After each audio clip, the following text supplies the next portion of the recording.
So, for the past few months, precisely since May 2021, Facebook has been a pretty confusing platform to advertise on for many. As recently mentioned on the channel, these modern media buyers with their tips and tricks are getting crushed by these new platform changes. On September 21st, 2021, Facebook announced a wave of new changes coming to its advertising platform, and one of them signifying the death of prospecting targeting. In this week's video, I'll be sharing all of Facebook's new changes to its advertising platform and how can you as an online business owner profit from these changes. My name is Justin and I'm the founder of Wizo Media, an e-commerce marketing agency specializing in growing e-commerce brands through paid ads. So the first thing that Facebook announced, and that is currently being rolled out to different countries, different businesses, depending on certain criteria that weren't really revealed by Facebook, but all we know is that it is a soft rollout for work accounts. So Facebook is now introducing work accounts, and this is great news, honestly, for everyone in the marketing industry or just simply working on Facebook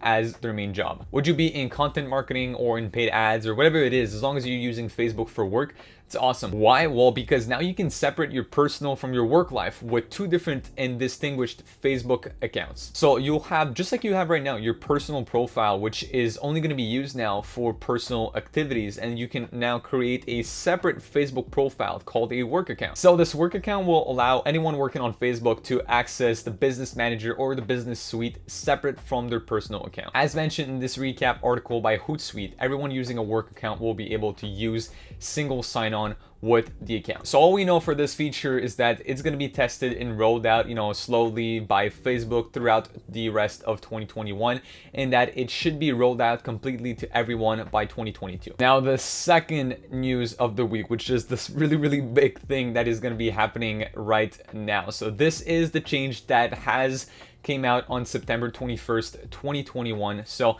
essentially what happened is that Facebook is modifying how they use cold targeting. So I'm going to be posting on screen right now this tweet from Savannah Sanchez, which is a Twitter guru essentially for anything regarding marketing, paid ads, UGC, and so on. So if we just quickly read her tweet together. So prospecting targeting is officially over on Facebook. The robots have taken over. So Facebook has announced starting September 21 that targeting expansion will be automatically applied on all ad sets using targeting or lookalike targeting. So what this means in concrete terms is that you are losing control over any type of interest or lookalike based targeting. So as we know, in the past few months, we did lose a lot of control with that when Facebook introduced their changes to the platform with iOS 14. So what happened is that laser focused targeting, so stacking a bunch of interest, started to go down in performance. So that wasn't working as well as it used to work. Well, now the thing is that for literally every ad set that you have for cold targeting, you have no choice but to have your targeting expansion on. This used to be a feature offered by Facebook, and it's essentially still is, but right now you don't really have a choice to have that on. It was just a little small box that you could tick in the past few weeks, and that would allow you to either allow this targeting expansion or not. So to put that in clearer terms is, let's say you're targeting an interest-based audience on cosmetics. So you're targeting anyone who may like cosmetics within, let's say,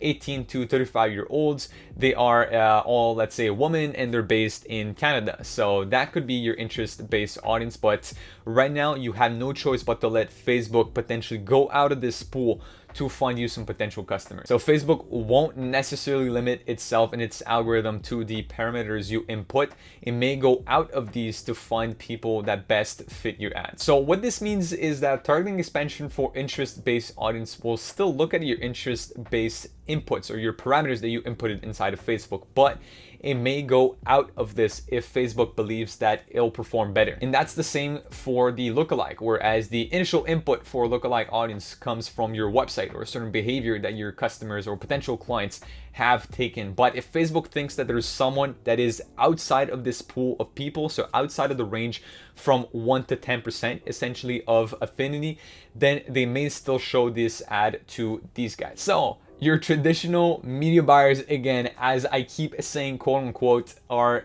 these guys using tips and tricks and all of these techniques trying to get some hacks in to get this ROAS up. So for these guys, it's bad news. It's definitely bad news. This is going to create a drop in results. But for everyone who is a true marketer, everyone who truly wishes to grow their business and build a solid online brand, this is great news. The reason behind what I'm saying right now is that, first of all, you spend a whole lot less time trying to mindlessly, target some different audiences. So in this sense, you won't have to spend as much time trying to find the perfect audience fit.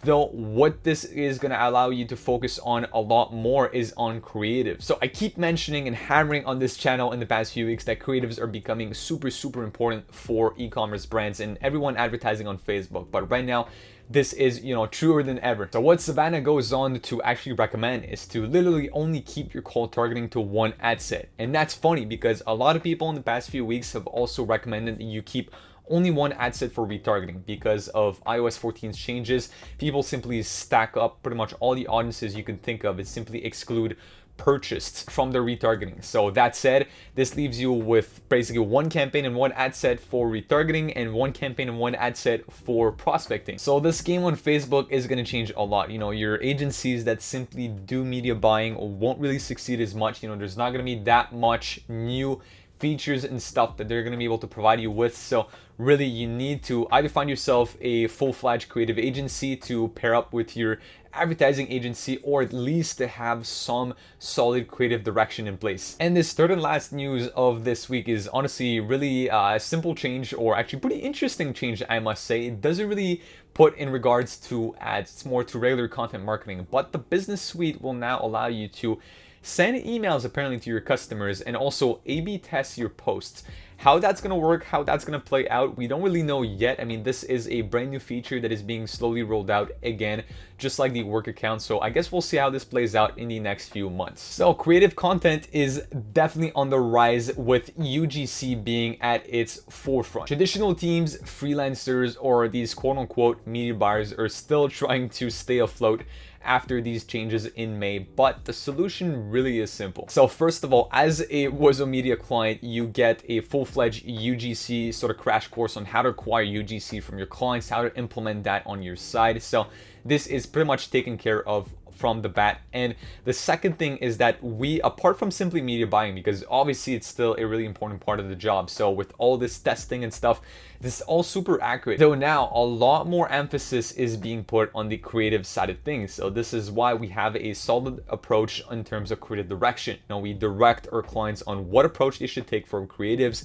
what shoots they should do, how they should position themselves online, and we help with branding and creative direction as a whole. So if you're an e-commerce brand or an e-commerce store owner making at least $20,000 to $30,000 a month with your store, I invite you to click on the first link in the description down below and book a really short 15-minute demo call with my team. So we'll ask you a couple of questions, see if you'd be a good fit for our e-commerce marketing program, as well as leave you with a full-fledged action plan to take on your side. So worst comes to worst, you'll leave this call with a free consult and a free action plan to implement on your own with your business. On that note, make sure to check out other videos on the channel for some more useful e-commerce marketing tips, and stay tuned for more in the next few weeks. So have a good day and talk to you soon.